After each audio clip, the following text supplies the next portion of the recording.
Yo, what's going on, everyone? Welcome back to the JT Sports Podcast. I'm your host, JT. Real quick, do me a favor. Hit that like button, subscribe to the channel, and turn on post notifications so you don't miss when we drop new content.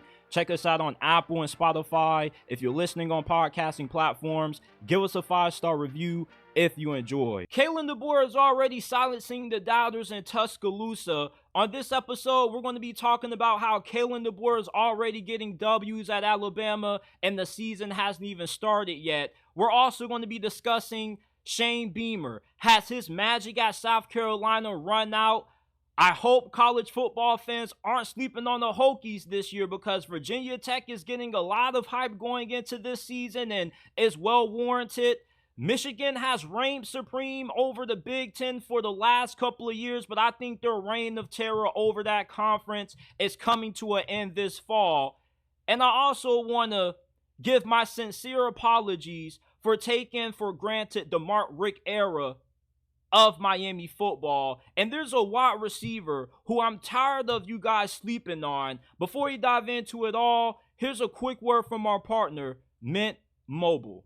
Does it piss you off how much you pay for your monthly phone bill? Why are you getting frustrated when our partner Mint Mobile has plans as low as $15 a month that give you unlimited talk and text on the nation's largest 5G network? Stop getting frustrated with how much you spend on your monthly phone bill and go to trymintmobile.com/JTsports in description and pin comment down below to get access to premium wireless for only $15 a month. That's only $15 a month. Switching to Mint is easy. It only takes 15 minutes to do. If you're pissed off with how much you pay for your monthly phone bill, switch to Mint Mobile today and go to trymintmobile.com/JTsports in description and pin comment down below to get premium wireless for only $15 a month. Stop getting upset with how much you spend on your monthly phone bill and switch to Mint Mobile today. A few months ago when Alabama hired Kalen DeBoer, I was told that he wasn't going to be able to recruit in the South, but somehow in the month of June, he has the Tide rolling in recruiting. They currently have the 8th-ranked recruiting class, and Kalen DeBoer is already getting W's at Alabama, and the season hasn't even started yet. They got a big-time commitment from 4-star quarterback Kalen Russell, who they flipped from SMU. He currently is the 7th-ranked QB in the 2025 recruiting cycle. He's a dynamic dual-threat quarterback that has a live arm and great athleticism. And this was a big-time pickup for Alabama because they needed to have another quarterback who could come in and compete with Austin Mack for the starting job potentially, because a few months ago they lost talented quarterback from last year's cycle, Julian Sayin, to the portal. He's now at Ohio State. So to be able to get Kalen Russell to flip from SMU to Bama was a huge W for Kalen DeBoer and company. And we could have a very intriguing QB battle on our hands because Kalen Russell could be good enough to start year one for Bama. Austin Mack, he was a former 4-star recruit from the 2023 cycle. He started out at Washington, but he followed Kalen DeBoer down to Tuscaloosa when he got the job. So this is going to be a very interesting quarterback battle as long as we don't see Kalen Russell pull another flipperoo. You know how it is when it comes to high school recruiting. Nothing is official until these guys sign on the dotted line, but I feel pretty confident we're going to see Kalen Russell honor his commitment with Alabama. But this isn't the only W that Kalen DeBoer has gotten on the recruiting trail. He also got a recent commitment from IMG 4-star running back Anthony Rogers, who has very good speed, great contact balance. When you watch some of this dude's highlights, he has very quick acceleration. He goes from 0 to 100 real quick. He's physical. He's running guys over. He's bouncing off guys. Good size, 5'8", 190 pounds. And Alabama is also in the mix for several of the top wideouts in this recruiting cycle. They have upcoming visits with dudes such as Caleb Cunningham, who is the 3rd-ranked wide receiver. You got Derek Meadows from Bishop Gorman coming in. And they have numerous visits with a lot of offensive and defensive linemen who are highly touted. So Kalen DeBoer is already silencing the doubters at Alabama. He's putting in that work on the recruiting trail, recruiting at a very high level in the South. And I never understood why he was getting doubted anyway, because he's a fantastic head coach. All right, there wasn't a better replacement for Nick Saban than Kalen DeBoer. This dude is a prodigy. And for all of you SEC folks who don't know how good of a coach this dude is, go ahead and look at his track record. He has won everywhere he's been. Going back to the days when he was coaching NAIA ball for his alma mater, he led them to 3 NAIA national championships. He's never lost more than 3 games in the season. And that goes back to when he took his first big-time job at Fresno State. He had them rolling, and we saw what he did in his 2 years at Washington, transforming that program, leading them to a national championship appearance. He is a fantastic head coach. I'm going to say it one last time. There wasn't a better replacement for Nick Saban than Kalen DeBoer. I believe that Alabama is going to continue the success that they had under Nick Saban. Or is he going to win 5, 6 national championships? I'm not going to give him that kind of praise yet, but I definitely think that Alabama is at least going to be in the national title picture for the next couple of years, as long as Kalen DeBoer keeps up this level of recruiting. And you know, it is early in June, so a lot of these guys could end up flipping and going elsewhere, but I still expect for Kalen DeBoer to finish with the top 5, top 6 class when it's all said and done. He's doing a lot of good work on the recruiting trail for Alabama, and you know, the whole skepticism about him not being able to recruit well because he doesn't know the South was always bullshit, because when Florida hired Urban Meyer a long time ago, he came from Utah. He didn't really have a lot of ties to the South, and he was dominating recruiting right out the gate. So if Urban Meyer can do it, it's no reason why Kalen DeBoer can't be able to do this and sustain this level of success. So he's already silencing the doubters and the critics down in Tuscaloosa. Shane Beamer, to me, is one of the most underrated head coaches in college football, and he's overachieved his first 2 years at South Carolina. Went 7-6 in 2021, 2022, had a crazy back-to-back stretch of upsets against Tennessee and Clemson when they were both ranked in the top 10. But in 2023, though, the magic kind of wore off a little bit. They came back down to earth. They were 5-7, which leads me to want to discuss, you know, has Shane Beamer's magic run out at South Carolina? Because they got a very difficult schedule this year. Outside of the easy wins that you're going to have against Old Dominion, Akron, Vanderbilt, and Wofford late in the year, you know, it's really tough sledding for the Beamer boys going into 2024, man. I mean, you got some really tough road games against Alabama and Oklahoma back-to-back. Then you got Clemson. And then you got tough home games against LSU, Ole Miss, Texas A&M. And South Carolina is always a team that gets doubted because when you look at their team on paper, they don't look as talented as teams like LSU and Alabama. But with how good of a coach Shane Beamer is, he's been able to find ways to pull off upsets and win games that he's had no business being able to win. And that's why you can never count out the Beamer boys. And I think that South Carolina is going to be in for a bounce-back season this season because their defense is going to be really good. They returned 7 starters on that side of the football. They got a lot of production coming back, but they got a lot of depth.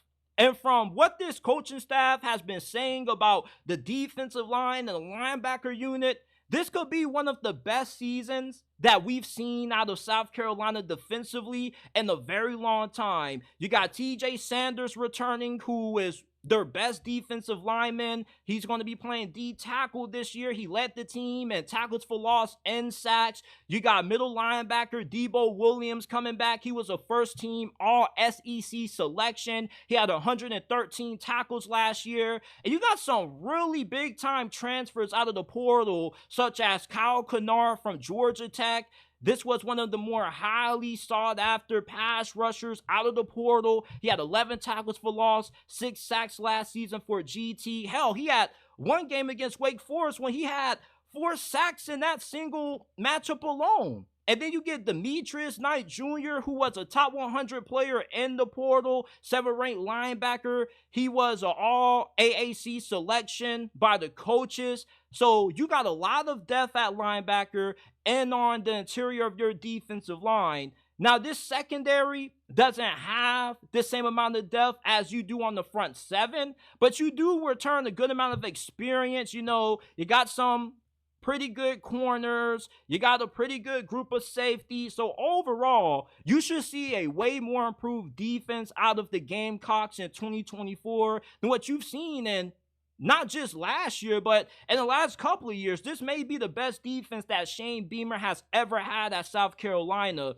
And offensively, they got some damn freaks on this damn side of the football, man. You got a wide receiver who I saw going viral on X named Nick Harbor, who he could be in for a breakout season this year. And we might end up seeing this dude competing in the Olympics, man. This dude is a damn freak. He has world-class speed, and they're saying that he's faster than Tyreek Hill. Now, I don't know how legitimate those rumors are, but all I know is that there's been a lot of track highlights of this dude just looking like an absolute monster, blowing past everybody at 6'5", 245 pounds. Like, do you not know how scary that is? If you're a defensive back and you see Nick Harbor in the open field after the catch running towards you, I don't know how anybody would want to tackle this freak of nature, man. You're 6'5", 245 pounds, dusting dudes on the track like this. This is scary, man. And he was a 5-star recruit from the 2023 recruiting cycle. So the wide receiving core outside of Nick Harbor, you got Jared Brown, who's a transfer from Coastal Carolina. And South Carolina normally has a guy on their offense who can do a bunch of different things. Not just catch the ball, but he also can run the ball as well. And you look at Jared Brown, he's one of those guys. He had over 1,000 all-purpose yards at Coastal, 58 catches, 740 receiving yards, 4 touchdowns, and also chipped in doing some work in the ground game. Plus, you got Rocket Sanders, who is one of the best running backs in college football, who we kind of forgot about because he's been in Arkansas, and Arkansas pretty much is getting ready to implode this year. So to be able to get Rocket Sanders and Jared Brown in the transfer portal was really huge. But the receiver depth for South Carolina is a tad bit concerning, because if one of these guys goes down, they could be in major trouble. But they got some damn freaks on offense, and that doesn't get me to the biggest part of why I'm optimistic South Carolina can be able to overachieve again, because we all want to know who's going to be the dude replacing Spencer Rattler. And if you're a South Carolina fan, you already know about Lenore Sellers. But if you're not, and you're somebody who's listening to this and you don't really know too much about this Lenore Sellers guy, this fool has some insane upside. He is an in-state recruit. He was a 3-star, so he's not your highly touted 4- and 5-star guy. But if you look at this dude's physical measurements, he's a freak. I mean, he's 6'3", 245 pounds, and allegedly he runs a high 4.4. That's what they're saying. So you got a guy who has freakish size, crazy athleticism, and go back and watch when South Carolina blew out Vanderbilt last year. He had a nice 36-yard touchdown run late in that game when he just absolutely destroyed the Vanderbilt defender. I mean, ran that guy flat the hell over, had his damn helmet in the turf, and he has unlimited arm strength with very nice touch on his deep ball. So I don't think that South Carolina should struggle making the transition from Spencer Rattler to Lenore Sellers. I would be incredibly surprised if Lenore Sellers ends up struggling this year. He had a pretty good spring game going up against a really good defense. And the biggest concern for South Carolina this year has been the biggest concern that I've had with this team for ever since Shane Beamer first took this job. It's the freaking offensive line. For the love of God, are we finally going to get blessed with at least some average, slightly above average offensive line play from these boys this year, man? Because this offensive line, when I was watching Spencer Rattler's film, doing my draft evaluation on him, was just insanely bad. It's like every time Spencer Rattler dropped back, he was running for his life. Like, go back and watch that Georgia game. I was like, bro, they still can't get it right with the offensive line. Now, they had some injuries, all right, and they had to start a lot of young guys, which, at that time could be seen as, not good, but it's beneficial for them in the long run because they put a couple of true freshmen out there that ended up being really good who should end up starting this year. And I expect for this to be an improved unit. All right, now I'm still not going to put a lot of stock in this offensive line being good because at this point, man, like, you just got to see it to believe it with South Carolina's offensive line. It's like every offseason, you want to give them the benefit of a doubt, but then the season comes around and they give you every reason why you never should have gave them the benefit of a doubt. So we just going to have to pray on it to the football gods that they get some decent offensive line play. But I look at South Carolina this year. They got a really talented offense. You got a lot of freaks. Nick Harbor, who should break out this year. He should be a household name. I believe he made Phil Still's Freaks list. And then you got also another freaking Lenore Sellers, who a lot of people are going to look at this dude and they're going to compare him to Anthony Richardson. Now, he's not as freakishly athletic as what Anthony Richardson is. He doesn't have the kind of twitchiness that AR had, but I think he definitely is in a class of his own because you can have a lot more creativity on offense as a play caller with Lenore's at QB than what you had with Spencer Rattler because mobility wasn't really a big part of Spencer Rattler's game. It's like he had the ability to pick up yards occasionally from time to time and extend plays, but you weren't going to be calling a lot of design quarterback runs with Spencer Rattler. With Lenore Sellers, you could run quarterback power, zone reads, power reads with this dude, and then you got him in the same backfield with Rocket Sanders. Like, if South Carolina's offensive line ends up improving this year, hopefully, they could have a nice squad this year. The defense is going to be really good. This should be one of the better defenses in the SEC this year. And you can't always judge this team based off the talent they have. You got to somewhat give Shane Beamer a little bit of the benefit of a doubt.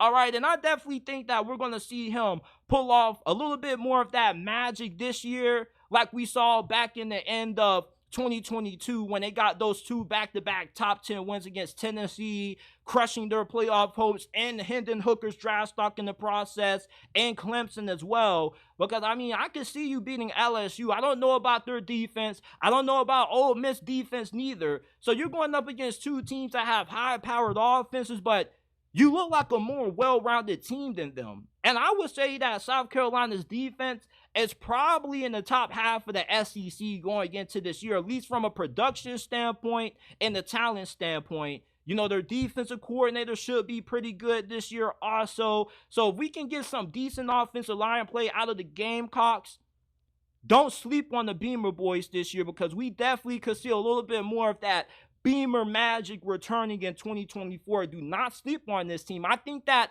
the floor for them is 5 wins. All right, if Lenore Sellers ends up being inconsistent and the offensive line is still terrible, then they probably won't win more than 5 games. But if everything clicks, I think the ceiling is 8-9 wins for them.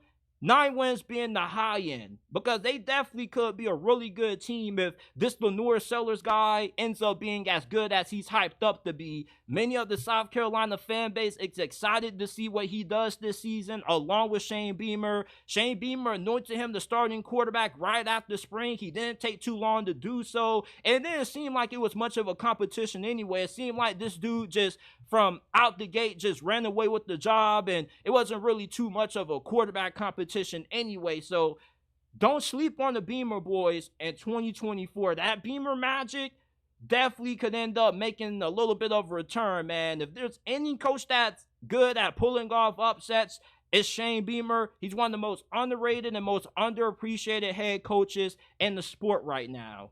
Man, it's been a very long time since we heard about the Virginia Tech Hokies getting some love from the national media, but there's a lot of hype about VT going into this year, man, and for very good reason. Brent Pry has done an incredible job with this program. They're coming off a 7-win season. They had a really good showing in their bowl win last year, and there's a lot to love about this squad. And I hope that you college football fans out here aren't sleeping on the Hokies in 2024, man, because they have the potential to win the ACC this year, which may sound crazy, but the ACC is not as good as what a lot of people think. Too many people are overhyping FSU, who's coming off a great season, but they have to replace a lot of production. And although Mike Norvell is a really good coach, I do think that this is going to be somewhat of a rebuild for the Seminoles. Miami has the potential to win this conference, but you know how it is with the Miami Hurricanes, man. They get hyped up every offseason, and then once the season comes, it's always a letdown with them. And Clemson, they don't even want to use a transfer portal anymore, so I think that their ceiling is a little bit capped. So for Virginia Tech, you lead the ACC in returning production. You return all 11 starters on offense. You return 8 on defense. And the defense could be even better this season than what it was last year, because not only do you have a lot of talent coming back on that side of the football, but you got better in the trenches. You're going to have really good linebacker play. You got a really good defensive line as well. You got a few guys from the portal who should be able to come in and be very productive for you on the interior. How successful Virginia Tech is going to be this year, and if they're able to live up to the hype and the ceiling potentially of winning 10 games and maybe winning this conference, comes down to the development of quarterback Kyron Drones, who goes into his second season with the programs. He had a pretty solid first year as the starting quarterback. He completed 58.2% of his passes, 17 touchdowns, 3 interceptions, but he was a tank in the ground game. 818 rushing yards, 5 touchdowns. And if he continues to evolve as a passer, we definitely could see Virginia Tech's name being mentioned in the conversation to win this conference by the end of this year, man. And every game that Virginia Tech lost last year, Kyron Drones completed under 60% of his passes. The reason why I'm so optimistic about the Hokies in 2024 is because I'm banking on Kyron Drones improving overall as a quarterback. Last year he had the tendency to hold the ball too long, which caused him to get sacked, and then he had some accuracy issues downfield. So if he's able to improve on those things, because he is going into year 2, so year 1, when it's your first time starting, you expect some of these issues, but year 2, he should be a little bit more refined, and if he ends up living up to his potential, he could be the best quarterback arguably in the ACC along with Cam Ward, because the ACC is not that good this year. We don't really got too many great quarterbacks, and there aren't really a lot of great teams in this conference neither. So if you can get a big jump out of Kyron Drones this year, and let's say he becomes a dark horse Heisman contender, that could be good enough to catapult you to 10 wins. Your wide receiving core has a lot of experience, a lot of good production there. Your defense is going to be really elite. You return your 2 top pass rushers from last year. You're going to have a really good secondary, and your schedule is really favorable. Okay, one of your biggest tests early on is going to be against Miami. You could be 4-0 going into that road game. You got to play Vandy week 1, Marshall, Old Dominion, and Rutgers, which Rutgers, I think, is going to be the first precursor to actually figuring out how good Virginia Tech is going to be this year, because Rutgers is a team that, like Virginia Tech, could surprise a lot of people in their fellow conference in the Big Ten. And then you got another tough game with Clemson, but you host them on the road. And let's say Virginia Tech goes into that Clemson game undefeated.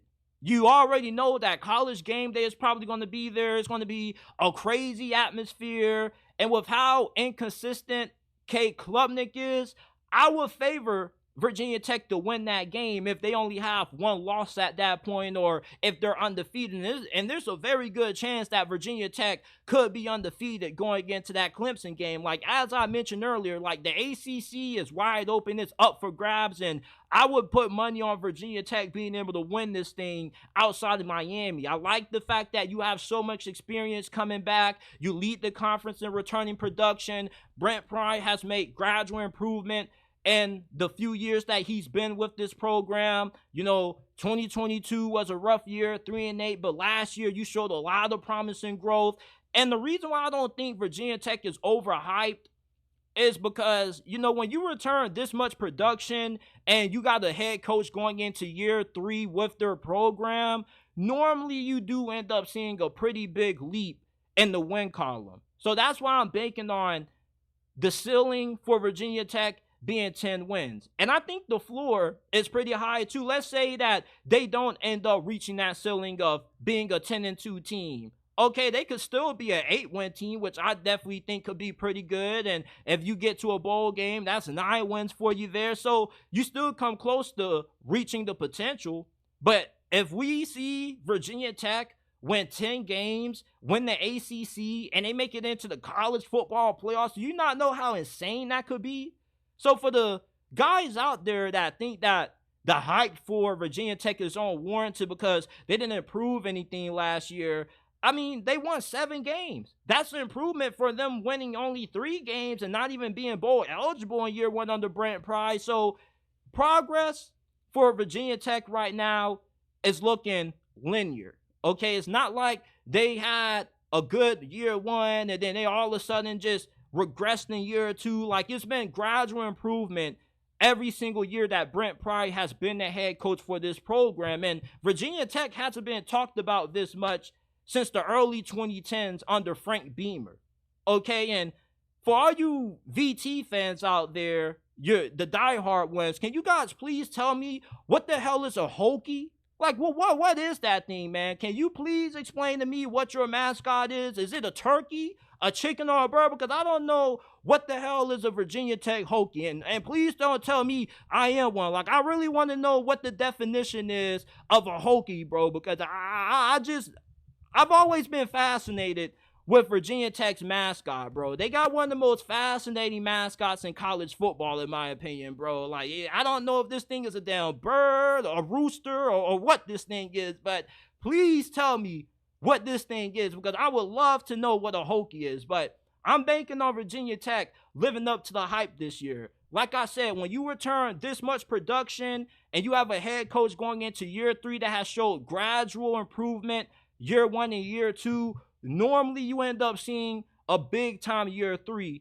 Now, maybe next year they fall back down to earth, but when you return all your starters from last year and then you get even better on top of that on both sides of the ball, you know, it's only right to feel like Virginia Tech can end up being in that conversation to win it all when it comes to the ACC title picture. And I'm not sleeping on these guys, and I think that a lot of people who still are having a hard time buying into the Virginia Tech hype, you're making a huge mistake, because if you end up betting against this team, you're going to end up losing a lot of money. You're better off betting with them than you are betting against them. So I hope you guys are not sleeping on the Virginia Tech Hokies in 2024. Brent Pry is building something special down there in Blacksburg. We've seen Michigan football terrorize the Big Ten Conference the last couple of years, but I think that their reign of terror over this conference is coming to an end. And for a lot of reasons, man. It's not because I'm hating on Michigan. It's because you lose Jim Harbaugh, who's the greatest head coach that you've ever had. You're probably going to end up getting a statue built of this guy outside of your stadium.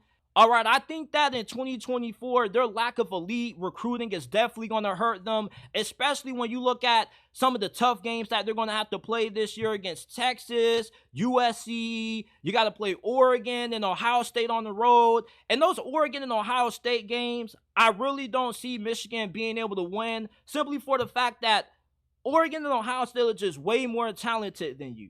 And I don't think it's unrealistic to expect a drop-off from this program when they lose pretty much all their production on offense. They only return one starter on offense from last year. Now, you have a few guys coming back on defense, such as Will Johnson. Your defensive line should still be really good, and your defense should still be elite just because you have Wink Martindale replacing Jesse Minter as your defensive coordinator. Wink Martindale has spent a lot of years being the DC in the NFL. He's highly respected amongst NFL circles, and I expect you to have an NFL caliber defense still with him calling the plays on that side of the football. But offensively, there's a lot of concerns. I get that Michigan, their bread and butter is recruiting and developing offensive linemen, but the offensive line isn't one of those positions where you can just have a bunch of new guys come in and they can just pick up from where you left off last year, because communication and chemistry and experience plays a large factor into offensive lines performing at a high level. When you think of the best offensive lines in college football, something that they always have in common is that you have multiple guys on that end who have played multiple years as starters. And they also have tons of experience. You don't have that this year on the offensive line. Now, you have some guys who've come in and certain spurs, and maybe they started a game or two, but you still are pretty much starting over when it comes to your offensive line. You don't really have a dynamic group of wide receivers. You do have Donovan Edwards at running back, who is going to be a big part of your offense. If not, he's going to be the focal point of your offense. But with the uncertainty at quarterback, with Alex Orji, we don't know how effective he's going to be throwing the football. And you have to be able to throw the ball if you want to be able to win this conference this year. You're not going to be able to win games the same way you did against Penn State last year when you ran the football a million times to close out that game. Alex Orji is going to have to show us that he has the capability to be an effective starting quarterback, and that means him being able to win games with his arm. Regardless of how people feel about J.J. McCarthy, he was consistent and always showed up in the big moments. And there were some Wolverine fans out there that don't even think that Alex Orji is going to last as a starting quarterback this year. There's other guys on the roster who I've seen Michigan fans say should be able to get the opportunity to debunk him as QB1. So there's a lot of uncertainty when it comes to Michigan's offense. You only got one starter returning.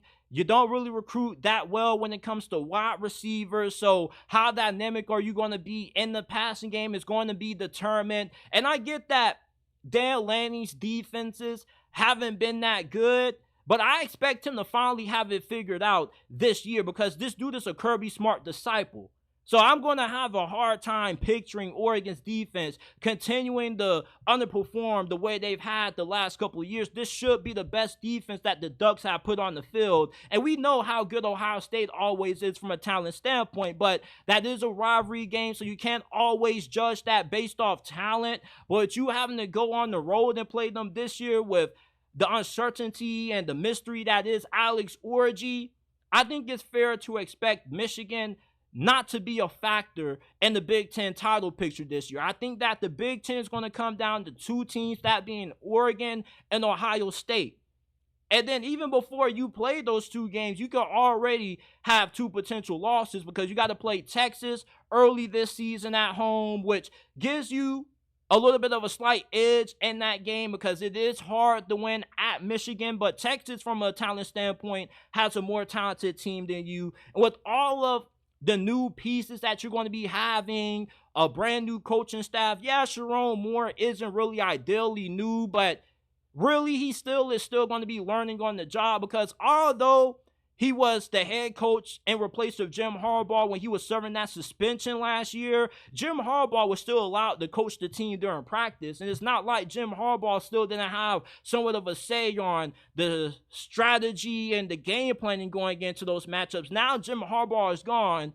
It's going to be Sharon Moore's job to run completely with no help from Jim Harbaugh. So I really am not going to be quick to jump on the Sharon Moore is going to be able to sustain the Michigan dominance hype train just yet. He has to show me. And with so much that Michigan loses, you got to remember that Michigan has never been the team that just simply relocks and reloads. You know, they've always been a team that they develop guys and they eventually have guys that are good enough that go into their senior or junior years that end up producing at a high level. I think that this season, you know, it's going to be a little tough for you with how tough the Big Ten is going to be this year. And you've been able to benefit not having to play tough schedules. Last year, you played a pretty weak schedule. The year before that, your schedule was pretty weak. You start this season off hitting the ground running. You're playing Texas early on. USC isn't going to be a pushover. Washington won't just be a pushover. And I do expect you to be able to beat USC and Washington. But Oregon, Ohio State, Texas, I see you being able to lose those games. I see Michigan as a 9-win team this year. Now, the ceiling definitely could be 10, 11 wins. You know, if Sharon Moore ends up being what David Shaw was at Stanford when Jim Harbaugh left that program in ended up becoming a head coach for the 49ers. They were in pretty good shape, and David Shaw was able to sustain what Jim Harbaugh was able to build at Stanford, but eventually that fell apart. So there still is a lot of question marks about Sherrone Moore. We've only seen a small sample size as him being a head coach, and it's been with him still having some influence with Jim Harbaugh. Jim Harbaugh is gone. This is an entirely new coaching staff. You're going to have a new offensive line that has to develop chemistry. We don't know how good they're going to be at receiver. And you're just not going to be able to grind and pound your way to a Big Ten title if you don't get at least serviceable quarterback play out of Alex Orji or whoever's going to be throwing passes underneath center this year. So I don't expect Michigan to be a factor in the Big Ten title race this year. And I think that's been a big reason why nobody has been talking about Michigan that much, despite the fact that they are coming off winning the national championship last season. You know, as a Miami Hurricane fan, I sincerely regret taking Mark Richt for granted, man. I never would have thought that Mark Richt would be the person who would give me my best moments as a Miami Hurricane fan. And before you say, JT, the Mark Richt era is the highlight of you being a fan of Miami? Yes, people, I'm not 40. I'm not 50 years old, so I don't remember the glory days of the early 2000s and the 80s and the 90s. Like, for me to be able to relish in the glory days in Miami, I got to watch a bunch of 30 for 30s or just go back and watch old replays on VHS tapes. 2017, 2016 were my best years rooting for the Canes, man. And it hurts to say that because Mark Richt, you know, the way his tenure ended at Miami, I was ready for this dude to go. Like, when the news first broke that he was stepping down as the head coach for Miami and Manny Diaz was going to be replacing him, you guys don't know how happy I was. Woo!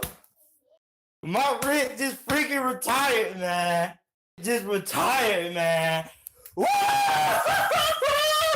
Mark Richt! Mark Richt is gone, Miami fam.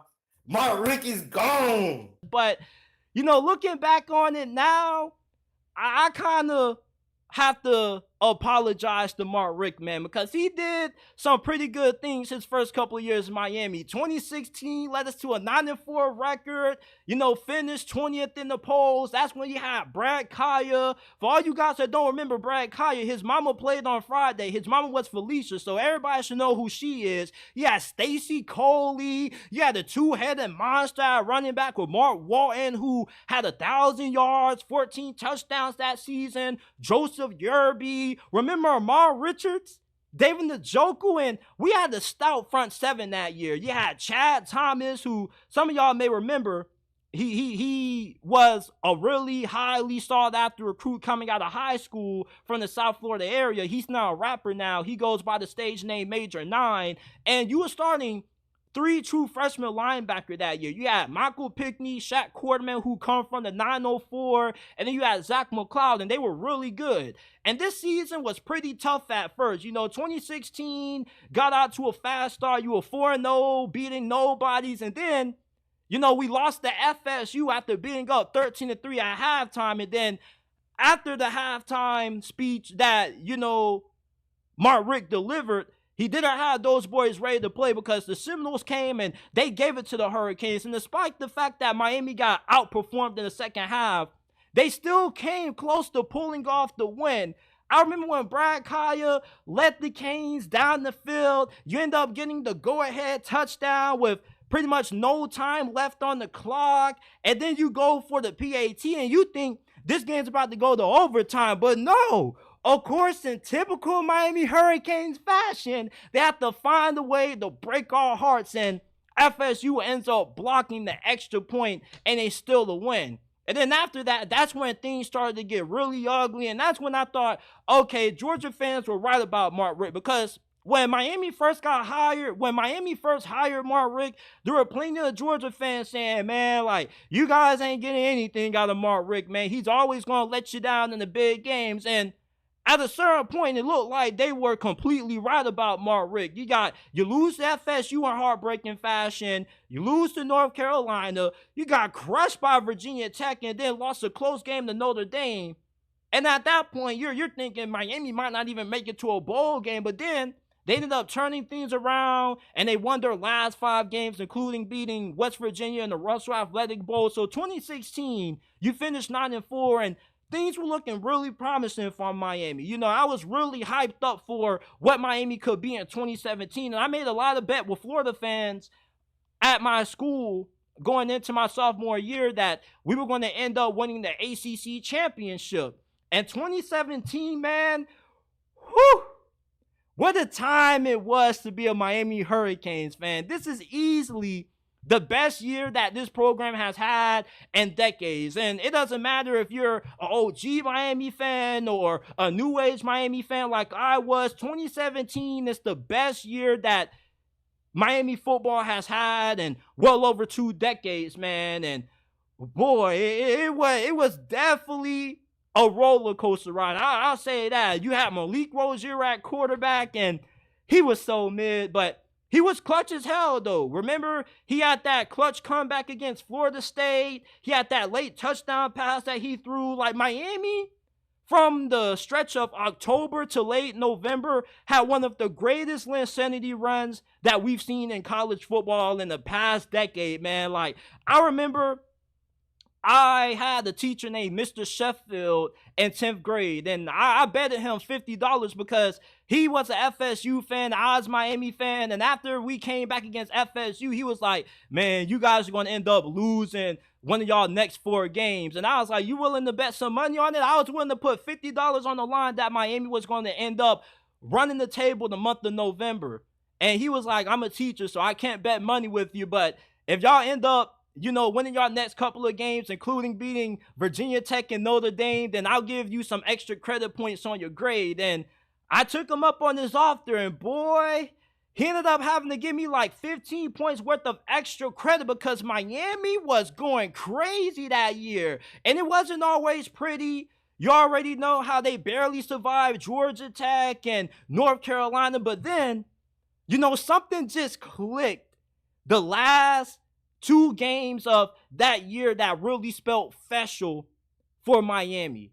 Because, you go into that Virginia Tech game and you're like, okay, this thing is probably going to be a close game, but you still felt pretty good about Miami's chance to win it. Well, they smacked Virginia Tech pretty soundly, but then they baptized the Catholics. Remember that Notre Dame Miami game?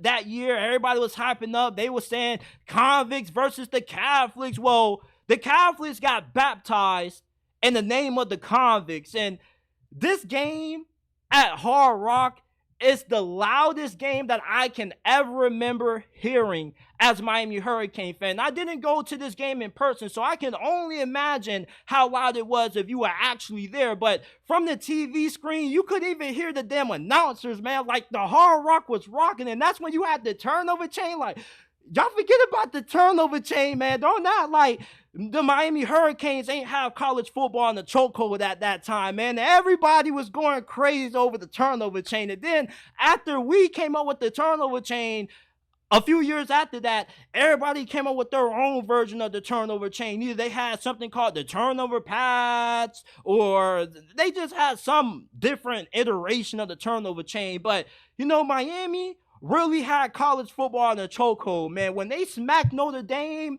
I thought that this really was going to be the year, man. I had my teachers saying, oh, man, like, y'all boys might actually pull it off. You had my homeboys who are Florida fans who were a little bit envious. They were like, damn, like, Miami actually might have a squad this year, JT. And, just when everything is going great for Miami football, like always, they always find a way to screw it up, man.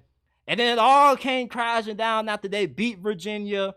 They got upset by Pitt the week before the ACC championship. And what was so devastating about losing to Pitt is that Miami was ranked at the time 2nd in the college football playoff rankings. Now, everybody knew that Miami most likely was not going to be able to beat Clemson. But if they were able to remain undefeated and they lost to Clemson, and they were a 1-loss team, they still had a high chance of getting into the playoffs that year. So once Miami lost to Pitt, you kind of already knew that their chances of making it to the playoffs were pretty dim, but you had hope because this team showed a lot of promise. You know, you beat Virginia Tech, you smashed Notre Dame, so you would have thought that Miami would at least have a little bit of a shot to beat Clemson. But man, Clemson back then, they were a machine, boy, because they absolutely ripped the soul out of my heart as a Miami Hurricane fan. I didn't even finish watching the game. Like, I was just so disgusted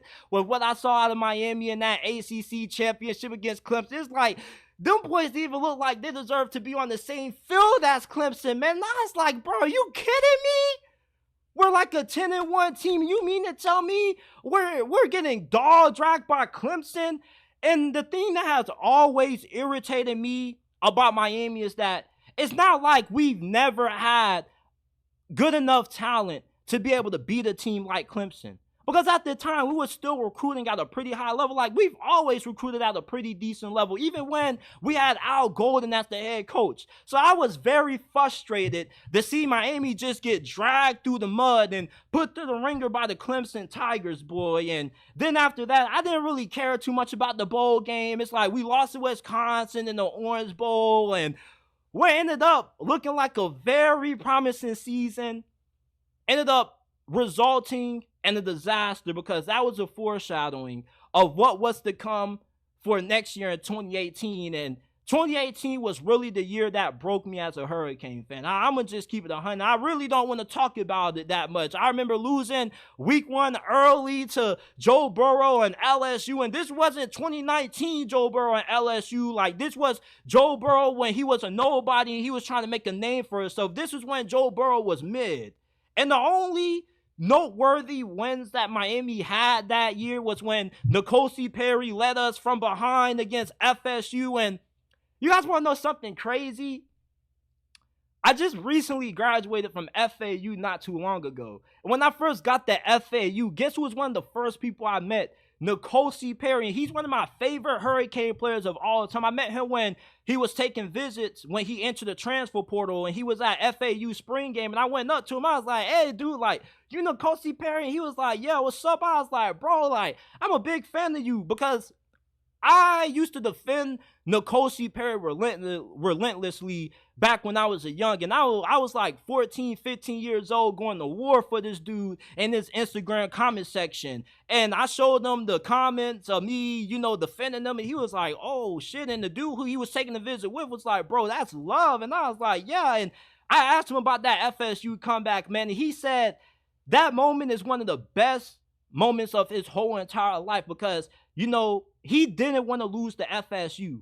You know, one thing about Miami is no matter how bad the season goes, it always is a lot worse when you end up losing to Florida State. So being able to lead Miami to that comeback win was a really big moment for him. And it was a really big moment for Miami at that point during the season. And then they ended up upsetting Pittsburgh Lake.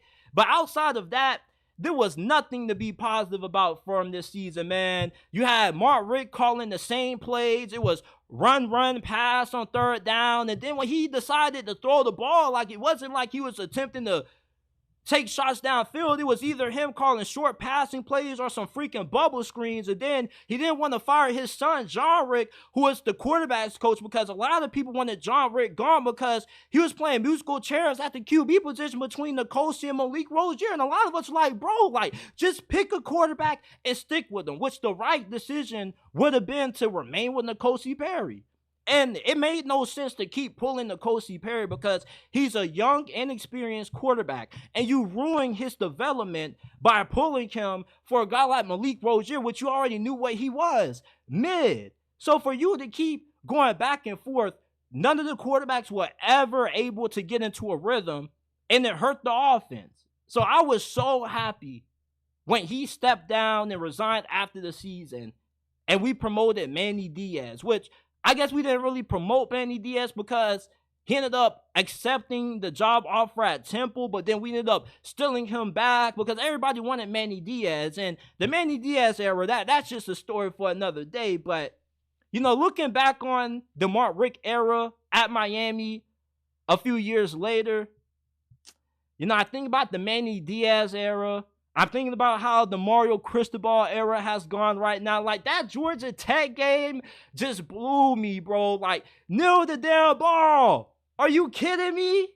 It's just, Mark Richt, I sincerely apologize to you, man. I really regret taking the Mark Richt era of Miami football for granted. Now, I feel like things are looking up for the Canes in 2024. I'm expecting Miami to win an ACC championship this year, but I just think back on the Mark Richt era, like, damn, bro, like, we really had college football in the chokehold at one point, and people would never admit it because Miami kind of seemed as the same realm as Nebraska, like they just been a dead program for years, and they're living off the glory days of tradition and whatnot. But 2017 is a season that I will never forget as a Miami fan. And I don't even think about the 3-game losing streak. Like, I more so think about the highs of that year. Like, that Notre Dame game was so epic. Like, the Hard Rock Stadium was rocking, bro. Like, it was just a different aura around Miami football in 2017, bro. Like, I've never been so happy being a Miami fan during that time, that crazy insanity run we had during that span, like smacking Virginia Tech, smacking the Catholics. Like, that was a great time to be a Hurricane fan. And it's always great to be a Hurricanes fan. You feel me? Despite the fact that this program has been down for so many years, and I became a fan during the Al Golden eras, like, people always ask me, like, JT, why did you decide to be a Hurricanes fan, bro? Like, I don't have no regrets about being a Hurricanes fan. Like, I started out as a Hurricanes channel. I got a lot of love from Miami fans. You guys still show me a lot of love to this day. So I'm a Miami Hurricanes fan to the day I die. I don't care how much emotional distress this team puts me through. I'm going to always root for my team, my squad through and through. You know, I'm not a bandwagoner. Hell, I'm a Steelers fan. We going through some hard times. I'm a Chicago Bulls fan. We've been going through hard times ever since Derrick Rose kneecaps got blown out. So it's like, I'm a fan through and through when it comes to Miami football, bro. But I really regret taking the Mark Richt era of Miami football for granted, because if you would have told me that he would have given me my best moments as a Hurricane fan years later, like, I would have told you, bro, don't talk to me. Because I was so disgusted with Mark Richt as a head coach, bro, with the play calling, the way he was managing the quarterback situation, to us losing the teams we had no business losing to. Like, his final season, dog, we lost to Boston College, Virginia, Duke. These are schools that you should never, ever lose to if you're Miami. Like, Duke is a basketball school, man. Same thing in Virginia. Like, that was so embarrassing having to go to school after those losses, bro. But then Manny Diaz came and, yeah, bro, I regret taking Mark Richt for granted. Wishing him the best. When it comes to the best receivers in college football going into 2024, man, there's a wide receiver who deserves to be mentioned in that conversation, who nobody ever talks about, man. I'm tired of you guys sleeping on this wide receiver. And the dude I'm talking about is the Colorado killer, Tory Horton, man. If you guys watched that Colorado game last year when they were going up against Colorado State, you remember who this Tory Horton dude was. He had number 14. He was killing Colorado on every play. I promise to God, it seemed like every time Colorado State threw the football, it was going to Tory Horton, bro. He was eating those boys alive. And they always say, like, Deion Sanders, anytime you go up against Colorado, everybody's going to be paying attention. And they always say, great players make the biggest noise when the lights are the brightest. And that's the example of what Tory Horton did when he went up against Colorado last year. Like, he was a man amongst boys. He had 16 catches for 133 receiving yards, a touchdown. This dude is the most underrated wide receiver in college football, and it's not even up for discussion, man. He had a game last year where he had over 200 receiving yards. And on the season, he finished with 96 receptions, 130.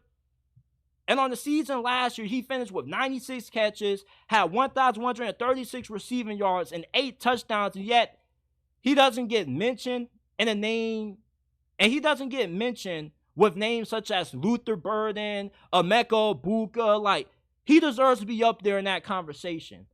And I was really surprised that he didn't end up declaring for the NFL draft or transferring, because he's good enough to start on any team in college football. Like, if he was in the transfer portal, he would have got offers from Ohio State, Alabama, whoever needed a wide receiver. He would have gotten some offers, and he would have got a big NIL payday, man. Like, this dude is good enough to start on any team in college football.